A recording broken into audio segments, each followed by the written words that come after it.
Visiting Mount Nebo. The next morning we woke up early, checked out, and had breakfast. Because of the time difference, I had a sleepless night, but the delicious breakfast made up for it. Despite being simple, just bread, a few boiled eggs, and fresh milk, it was very satisfying. After breakfast, we boarded the coach to visit Mount Nebo, a site frequently mentioned in the Old Testament. It is where the prophet Moses was shown the promised land by God for the first time before he died, the land that is now Jerusalem. Moses is said to have been an outstanding Jew, a national leader, a wise man, a visionary for social development, and a person full of compassion. He led the Jews on their journey out of Egypt. According to legend, both Jews and Arabs are descendants of Abraham, who followed God's call to leave his homeland in Ur, in northern Mesopotamia, now Iraq, to settle in Canaan, a land that stretches from the Jordan River to the Mediterranean Sea today. Abraham married Sarah, but since they had no children, he took Hagar as his second wife. Hagar bore him a son named Ishmael. Around the same time, Sarah also became pregnant and gave birth to a son named Isaac. Sarah then demanded that Abraham expel Hagar and Ishmael from the tribe. Ishmael went to Mecca, and his descendants thrived throughout the Arabian Peninsula, becoming Muslims. Meanwhile, Isaac's descendants remained in Palestine and became the ancestors of the Hebrews or Jews. 100 years after Abraham's death, during the era of Jacob, Isaac's son, Canaan suffered from famine and drought. Jacob led his entire family, about 70 people, to Egypt, where the Nile River was the breadbasket of the Mediterranean. What was meant to be a temporary stay of a season or two turned into 400 years.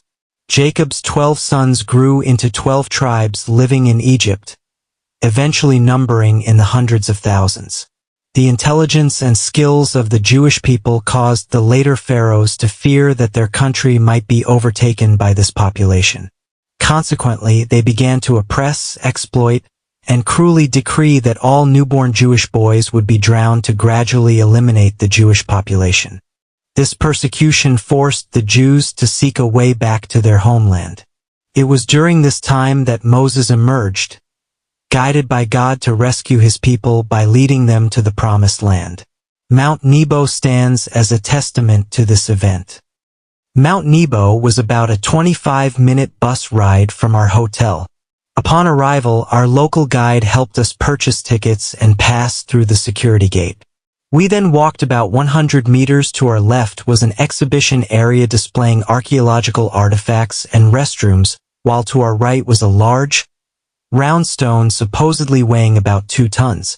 It is believed to be a tomb cover similar to round stones used to seal tombs in the time of Jesus. A more convincing explanation takes us back to 600 BC when this region was heavily influenced by Babylonian civilization. When the Babylonians controlled the area, they destroyed most of the cities. At that time, Mount Nebo not only held strategic military importance but was also used as a site for worshipping the sun god Shemesh and conducting religious rituals. Therefore, the stone's shape resembles the sun, which is why it is called the Babylonian sun disk. The god Shemesh was considered the deity of fertility, life, power, and justice. After passing beyond the sun-shaped rock formation for about 100 meters, we could overlook the entirety of Jordan with its vast, arid desert. In the distance, the Dead Sea was visible, and a small patch of green marked the land of Jerusalem, the capital of Israel today. The highest point of Mount Nebo is where the Holy Cross stands, with a bronze serpent wrapped around it. This cross was designed by an Italian artist named Gian Paolo Fantoni. The Holy Cross symbolizes Jesus Christ's crucifixion on the cross, while the bronze serpent represents healing. This symbol originates from the story of Moses, who made a bronze serpent to save those bitten by poisonous snakes while journeying to the Promised Land. Whenever someone was bitten, they only needed to look at the bronze serpent to be saved. Influenced by this story, it has become one of the explanations for choosing the symbol of the serpent wrapped around a staff in the medical field. The location of the Holy Cross also serves as the most captivating checkpoint for tourists visiting the mountain peak. Everyone wants to capture a photo to commemorate their visit to this sacred Mount Nebo. A prominent feature atop the mountain is the church commemorating Saint Moses. Its reconstruction began in 1933, when a group of Franciscan friars visiting Mount Nebo from Jerusalem reached an agreement with local people and authorities to purchase the mountain's summit to rebuild the church. Since then, Mount Nebo has been under the management of Franciscan friars from Jerusalem. Upon taking over, they invited archaeologists from various countries, particularly Italy, to study the site and commence the reconstruction of the large church, now known as the Memorial Church of Moses. During the construction, archaeologists discovered a basilica and a monastery, with unique mosaic blocks and numerous fragments dating back to the 5th and 6th centuries AD. These mosaics, nearly intact, were preserved inside the Memorial Church, having been buried beneath rubble for centuries following an earthquake in 749 AD. This site was the final attraction atop the sacred Mount Nebo. Afterwards, we descended the mountain, returning to our coach to continue our journey of exploration through Jordan. On our way, we stopped to visit a workshop that specialized in mosaic-style paintings and pottery. As soon as our coach halted, the cheerful staff warmly welcomed us, inviting us inside to introduce and guide us through the process of creating a mosaic artwork or pottery. The ambience reminded me of my days leading tours for foreign visitors in Vietnam, where I often took them to lacquerware workshops to showcase our traditional craftsmanship. The process of creating a lacquer painting shares some similarities with crafting a mosaic, but lacquer paintings are more intricate and involve more stages.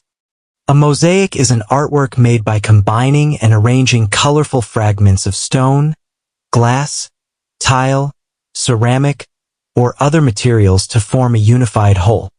Mosaic art originated over 4,000 years ago in the Mesopotamian region, modern-day Iran, Iraq, Kuwait, Turkey, and Syria, and reached its peak during the Persian Empire, where it was used to decorate temples and palaces. When the Romans and Greeks conquered this region, mosaic art became widely used in decorative arts, particularly in interior decoration. We were captivated by the patterns and motifs that artisans embedded in ceramic vases. Such perfect products could only be created by skillful hands, a creative mind, and a boundless love for art. Those who cannot appreciate these values might wonder why the items here are so expensive, while those who understand will find them well worth the price. Fortunately, everyone in our group is well-traveled, understands and respects the artistic creativity of local artisans. We decided to buy a few pieces as gifts for ourselves and friends back home, so that whenever we mention Nebo, mosaics, and Jordan, we will have something to look back on.